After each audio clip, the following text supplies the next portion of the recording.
नमस्कार दोस्तों, आप सभी लोगों को मेरा प्रणाम। वो आने वाले भविष्य में जो भी लोग इस वीडियो को देखेंगे उन सभी लोगों को मेरा प्रणाम। मोदी जी, आपने मन की बात तो बहुत कर ली, लेकिन आपने कभी मुद्दे की बात नहीं की।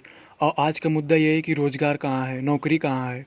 क्या 2014 में आपने इसी वादे के साथ शपथ ली थी कि आप 2 करोड़ नौकरियां मुहैया कराएंगे युवाओं को, लेकिन आज तक आपने एक भी नौकरी किसी भी युवा को मुहैया नहीं कराई है। यही सच्चाई है। कोई भी स्टूडेंट एक फॉर्म भरता है, या तो एग्ज़ाम देने जाता है तो एग्ज़ाम के बीच में पेपर लीक हो जाता है। तो ये किसका फेल्योर है? एक एक साल पेपर आपका लटक जाता है, ये किसका फेल्योर है? आपके सिस्टम का फेल्योर है ना, कि आपका सिस्टम इतना कमज़ोर हो चुका है कि वो पेपर लीक करा रहा है। दलाल तो आपके भी सिस्टम में भरे हैं। तो पहले आप उन मंत्रियों पर कार्रवाई करिए ना, जो पेपर लीक करवाते हैं। और दूसरी बात, अगर आप कहीं पेपर करवाते हैं तो 1 साल में रिजल्ट आता है, 1 साल में ज्वाइनिंग होती है, 1 साल में का लेटर आता है। तो एक फॉर्म के भरोसे अगर किसी को 3-3 साल बैठना पड़े, तो ऐसे फॉर्म भरने का क्या फ़ायदा? आखिर में 3 साल तक वो कहाँ से किराया भरेगा?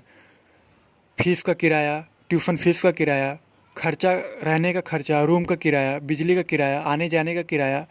आखिर में पैसे लगते हैं मोदी जी इसके लिए। इन सब चीज़ों को आप समझ नहीं रहे हैं। और दूसरी बात, आपने अभी तक एनटीपीसी और रेलवे के एग्ज़ाम नहीं, ग्रुप डी के एग्ज़ाम नहीं कराए। 500 रुपये लेकर आप बैठ गए हैं। 2.5 साल हो गए, आज तक पेपर नहीं कराएगा। तो आप लोग फॉर्म ही क्यों निकालते? जब आप लोगों को पेपर ही नहीं कराना होता तो आप लोग फॉर्म क्यों निकालते हैं?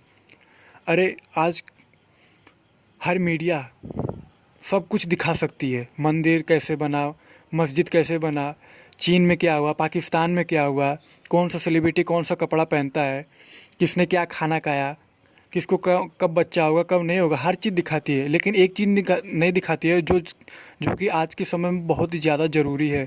वो है रोज़गार। रोज़गार के बारे में कोई नहीं बात करता है। आपकी लिखी लिखाई स्क्रिप्ट पढ़ दी जाती है।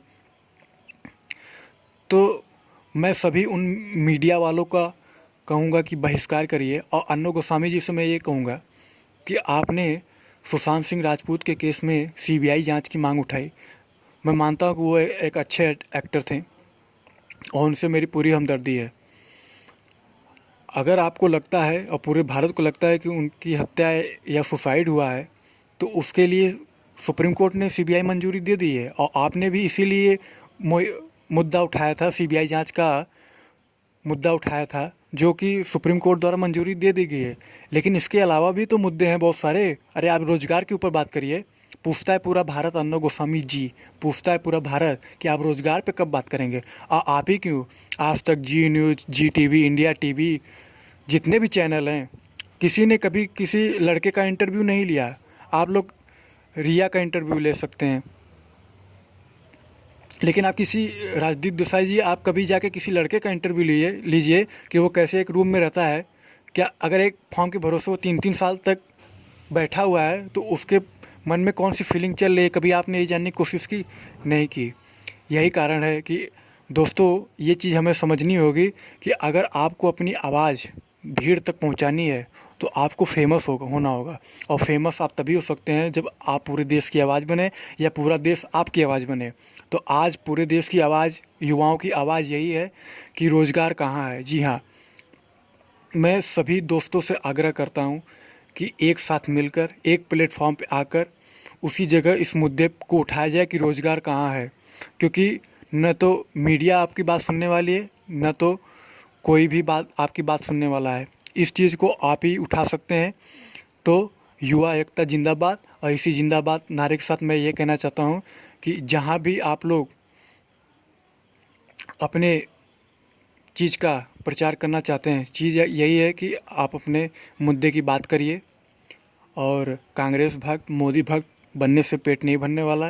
राम मंदिर, मस्जिद, चीन, पाकिस्तान पे बात करने से भी पेट नहीं भरने वाला।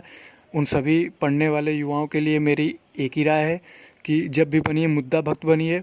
अगर मुद्दा अच्छा है तो उस चीज़ की बड़ाई करिए, अगर मुद्दा ख़राब है तो उस चीज़ की आलोचना कीजिए। तभी आप जीवन में सक्सेस मिलेगी, नहीं तो कुछ नहीं मिलेगा। और आज का मुद्दा यही है कि रोज़गार पे आप लोग एक प्लेटफार्म पे आके, ट्विटर पे आके अपना वोटिंग करिए और ज़्यादा से ज़्यादा इस चीज़ को फैलाइए कि रोज़गार हमें दीजिए, या तो कोई भी पेपर हो उसको जल्दी से जल्दी कंप्लीट कराया जाए। तो दोस्तों, उम्मीद है कि आप लोग इस चीज़ को समझेंगे, और अगर अच्छी लगे चीज़ तो इसको ज़्यादा से ज़्यादा शेयर भी करिए। धन्यवाद।